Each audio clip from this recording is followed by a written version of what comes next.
साथियों जय हिंद। आप कई बार जाते होंगे हॉस्पिटल में तो देखते होंगे कई सारे डिपार्टमेंट बने हुए होते हैं, जैसे कि ओपीडी इमरजेंसी, उसके बाद आईसीयू। तो इसी पर हम आज चर्चा कर रहे हैं। जैसे कि आप देख रहे हैं ओपीडी, आप जाते हैं फर्स्ट एड में, जैसे कि ओपीडी में जाए तो इसको बोलते हैं outer patient department. Outer patient department, इसमें क्या होता है कि जैसे कि आप एक मिनट,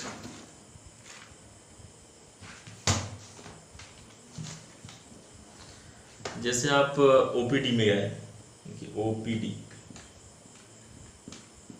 तो ये हो गया आपका आउटर पेशेंट डिपार्टमेंट, ये हो गया आपका। तो इसमें होता क्या है कि आप इसमें गए, जैसे पर्ची लिए, पहले आप पहला आपका स्टेप हो गया पर्ची का, और इसको लेके फिर आप डॉक्टर के पास आ गए।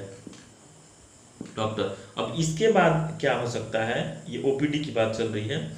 इसके बाद आप अब डॉक्टर के ऊपर डिपेंड करता है। आप अगर आपको चाहे तो एडमिट भी कर सकता है आपकी सिचुएशन देख के, नहीं तो फिर आप ऑपरेशन के लिए भी वो बोल सकता है। ये ओपीडी का शेड्यूल चल रहा है। तो ये आपको देखने के बाद डॉक्टर पर डिपेंड करता है कि आपको एडमिट करेगा या दवा दे के आपको घर भी भेज सकता है। दे दिया दवा आपके सिम्टम के हिसाब, तो उसको फिर आपको घर भी भेज देगा कि आप जाइए, आप घर पे ही दवा खाइए, फिर आइएगा 10 दिन बाद, 15 दिन बाद, उसके बाद हमें बताइएगा क्या सिचुएशन है, क्या परेशानी है। तो इसमें ओपीडी का जो है, इसमें आपको पहले पर्ची लेंगे, फिर डॉक्टर के पास जाएंगे, फिर अब डॉक्टर पे डिपेंड करता है, आपको घर भी भेज सकता है दवा देके, नहीं तो फिर आपके सिचुएशन के हिसाब से एडमिट भी कर सकता है, और नहीं तो फिर ऑपरेशन, जैसे कि तुरंत तो डेट नहीं मिल पाता है बहुत जगहों पे, लेकिन अगर वैसा सिचुएशन तो तुरंत ऑपरेशन थिएटर में भी, ओटी जिसको ओटी बोलते हैं, उसमें भी आपको जो है कि ले जा सकता है। अब देखिए इमरजेंसी क्या होता है। इमरजेंसी में जैसे कि आप एक भाषा में समझ लें कि इसमें खुद चल के आप जा ही नहीं पाते हैं। इमरजेंसी जैसे कि बहुत तेज पेट दर्द हो रहा है, बहुत तेज पेट दर्द हो रहा है, या कहीं एक्सीडेंट हो गया, बहुत तेज सर दर्द हो रहा है, ऐसी तमाम चीजें हैं जो कि अचानक है, अचानक या धीरे धीरे, मतलब जो भी है उस टाइम बिल्कुल आप सोचने समझने लायक नहीं है, आपको टांग के ले जाया जाएगा, या आपको मतलब आपको सहारे की जरूरत है इमरजेंसी में जब भी आप जा रहे हैं। और ये इसमें तो आप ओपीडी में तो आप खुद भी जाके दिखाते, लेकिन इमरजेंसी मतलब कि इमरजेंसी, तो इसमें क्या होता है, जैसे कि आप इमरजेंसी में गए तो इसमें ज़्यादा पर्ची पर्चा कोई ज़रूरत नहीं होता, आप तुरंत आप मतलब कि डॉक्टर से मिलेंगे, और इसमें हमेशा डॉक्टर रहते हैं इमरजेंसी में। तुरंत आप गए किसी भी हॉस्पिटल में, जिसको आपातकालीन भवन भी बोला जाता है, आपातकालीन किसी भी हॉस्पिटल में जाएंगे तो इसका आपको उसमें आपातकालीन भवन या इमरजेंसी इस तरीके का लिखा होता है। तो उसमें मतलब बहुत ज़्यादा परेशानी होने पे ही इसमें लोग जाते हैं। बहुत ज़्यादा इमरजेंसी का मतलब इमरजेंसी, आपातकालीन भवन के नाम से भी उसको लोग जानते हैं, जहाँ पे इसको देखा जाता है। तो इसमें मतलब दूसरे लोग आपके हेल्प के लिए चाहिए ही चाहिए, इसमें जाने के लिए वो सिचुएशन होनी चाहिए। या ऐसे भी लोग दिखाते हैं, लेकिन जब क्रिटिकल सीन होता है, बहुत ज़्यादा तकलीफ होती है, तो उसमें जाके, तो इसमें अब क्या होता है, इमरजेंसी में आप चले गए तो यहाँ से भी अगर डॉक्टर दवा वगैरह दिया, आपको तुरंत अगर रिलीफ मिल गया, दवा दिया, इंजेक्शन दिया, तो इसमें भी क्या होता है, जैसे कि आप इमरजेंसी में कहीं एक्सीडेंट हो गया, तो एक्सीडेंट से कोई पेशेंट लेके आ रहा है, पेशेंट लेके उसका पैर फ्रैक्चर है, तो वहाँ पे डॉक्टर उसको एडमिट करेगा, उसका एक्सरे वगैरह करेगा, फिर उसको देखेगा कहाँ पे फ्रैक्चर के हिसाब से उसको प्लास्टर वगैरह करेगा। तो फिर अगर एडमिट करने लायक सिचुएशन हो, तब हॉस्पिटल में ही कुछ दिन के लिए एडमिट करना पड़ता है, नहीं तो फिर प्लास्टर करा के घर भी जा सकते हैं। तो उसके लिए भी 1-2 दिन ऐसे अमूमन तौर पे लग जाते हैं, अगर उस तरीके से वहाँ पे सीन हो, सिचुएशन उस तरीके से हो तो। नहीं तो कितने लोग वहाँ से फिर घर भी चले जाते हैं डॉक्टर का दवा वगैरह डिस्क्रिप्शन लेके। तो इमरजेंसी का मतलब ही यही है, जैसे कि आप यहाँ पे पेट दर्द के लिए आए, बहुत ज़्यादा आपके पेट में दर्द है, तो पहले तो दर्द का इंजेक्शन वगैरह वहाँ पे रिलीफ होने के लिए देंगे। उसके बाद जैसे 1-2 घंटे में आपका अगर सिचुएशन नॉर्मल हो जाता है, आपका दर्द खत्म हो जाता है, तो 1-2 टाइम का इंजेक्शन वगैरह या दवा देके फिर आपको भेज देंगे कि नहीं, आप अब घर जा सकते हैं, अब एडमिट की कोई ज़रूरत नहीं है। तो ऐसा भी इमरजेंसी में भी ऐसा होता है। लेकिन यहाँ पे जाने का मतलब कि बहुत ही ज़्यादा आप परेशान हैं तुरंत, क्योंकि अगर मान लीजिए कि रात को आपको कोई परेशानी हुई तो छोटी मोटी परेशानी के लिए तो आप इमरजेंसी में तुरंत दिखाएंगे नहीं, छोटी मोटी परेशानी के लिए आप ओपीडी में दिखा लेंगे, कल सुबह जाके दिखा लेंगे। लेकिन अब बहुत ज़्यादा परेशानी हो गई, आप बिल्कुल ही परेशान हो गए, आप कोई ऑप्शन नहीं रह गया, तो फिर आप तुरंत भागेंगे वहाँ पे इमरजेंसी में। तो वहाँ पे डॉक्टर हमेशा मौजूद रहते हैं और आपके जाते ही वहाँ पे इससे यहाँ पे पर्ची उर्ची कोई दरकार ही नहीं रहता, जैसा कि मैं आपको पहले ही बता दिया। डायरेक्ट आपको देखेंगे, उसके हिसाब से आपको दवा देंगे। अगर आराम हो गया कुछ देर में तो घर भी भेज सकते हैं, नहीं तो फिर वहाँ पे एडमिट भी कर लेंगे सिचुएशन के हिसाब से, उसको देखते हुए। उसके बाद हम आते हैं दोस्तों आप आईसीयू में। ICU incentive care unit, ICU का फुल फॉर्म है इंसेंटिव केयर यूनिट। तो इसमें क्या होता है, इसमें भी 24/7 आवर, ये तो चल ही नहीं रहा है, 24/7 आवर इसमें भी रहते हैं, हमेशा डॉक्टर आपको मिलेंगे। और इसके लिए आपके लिए हमेशा यहाँ पे जो एडमिट रहेगा आईसीयू में, उसके लिए हमेशा अलग मशीनें हमेशा रहेंगी, हार्ट बीट की अलग मशीन रहेगी, टेम्परेचर की, मतलब जो भी चाहिए वो सारी मशीनें वहाँ पे पर्याप्त रहेंगी, केवल पर्सनल, केवल जो एडमिट है उसी के लिए।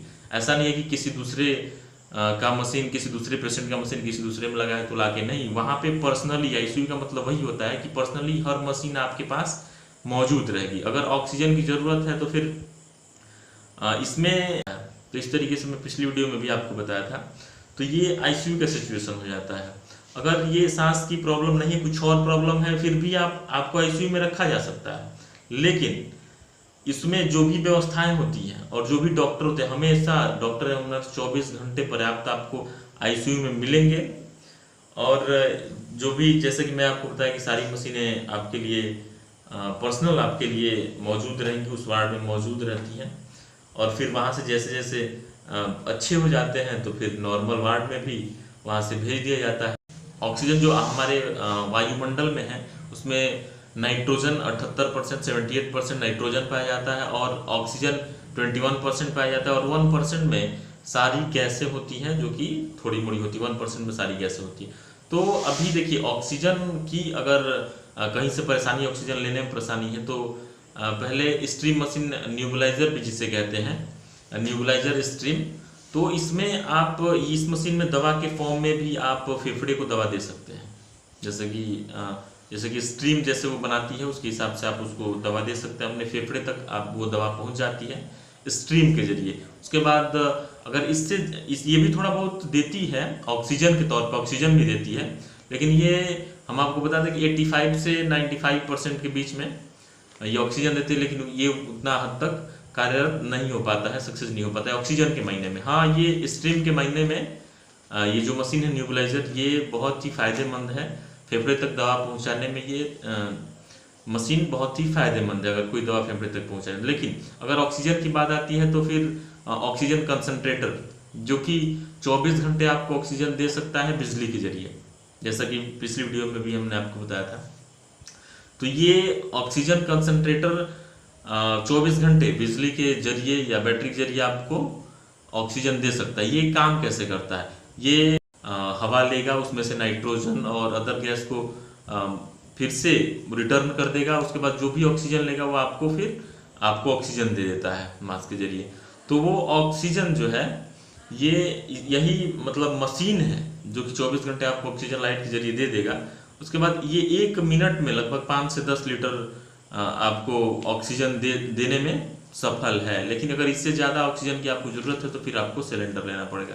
और ये पीएसए टेक्नोलॉजी पे काम करती है, और इसका फुल फॉर्म हो जाता है प्रेशर सीन ऑपरेशन, इसका ये फुल फॉर्म हो जाता है। उसके बाद हम आते हैं सिलेंडर पे, जो ऑक्सीजन का सिलेंडर होता है। तो ये एलएमओ पे काम करता है, एलएमओ पॉजिटिव। तो इसका लिक्विड मेडिकल ऑक्सीजन, इसका फुल फॉर्म हो जाता है एलएमओ, लिक्विड मेडिकल ऑक्सीजन, जो कि पूरे सिलेंडर में लिक्विड फॉर्म में ये ऑक्सीजन भरा रहता है, और ये 1 मिनट में 40 से 50 लीटर तक ऑक्सीजन दे सकता है, इसकी कैपेसिटी उतनी होती है। तो आपने देखा कैसे न्यूबलाइजर का क्या काम है। उसके बाद ऑक्सीजन कंसंट्रेटर हम कहाँ यूज कर सकते हैं, उसके बाद ये सिलेंडर जो कि जिसकी कैपेसिटी 40 से 50 पर मिनट लीटर देने की कैपेसिटी है, वो ये तो हर जगह मतलब लगभग लास्ट सिचुएशन को देखा जाए तो यही है, सिलेंडर ही है। लेकिन अब इसमें होता क्या है कि यहाँ से अगर आपको ऑक्सीजन मिल जाता है तो यहाँ से अगर पेशेंट ऑब्जर्व करने वाला होता है तो ले लेता है, नहीं तो इसी ऑक्सीजन को जो सिलेंडर में है आईसीयू के माध्यम से अंदर पाइप डाल के यहाँ पे फेफड़े तक पाइप द्वारा पहुँचाया जाता है इसी ऑक्सीजन को। तो फिर ये जो होता है ये प्रेशर से भी, जैसे आईसीयू में अगर कोई एडमिट है तो वो प्रेशर से पहुंचाना पड़ता है। तो 99% तक इससे सिलेंडर के माध्यम से ऑक्सीजन डायरेक्ट पाइप के माध्यम से फेफड़े तक पहुंचाया जाता है इसी के माध्यम से, और जो आईसीयू में मशीन लगी हुई थी वो प्रेशर से ऑक्सीजन पहुंचाती है। तो धन्यवाद दोस्तों, आज की वीडियो में इतना ही। आप बने रहिए हर वीडियो में हमारे साथ। जय हिंद।